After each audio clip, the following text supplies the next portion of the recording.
2025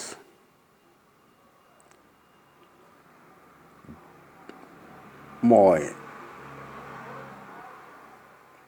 এতিয়া লিখা এটি স্বৰচিত কবিতা পাঠ কৰিব লৈছোঁ। কবিতাৰ শিৰোনাম জ্যোতিৰ চৰ্চা। যুগ যুগান্তৰৰ উত্থান পতন অতিক্ৰম কৰি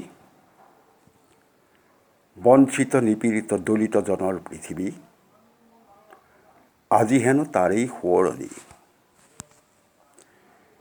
জাতিটোৰ সত্তাই শিল্পীৰ সত্তা, তাৰো আছে স্পষ্ট ছবি।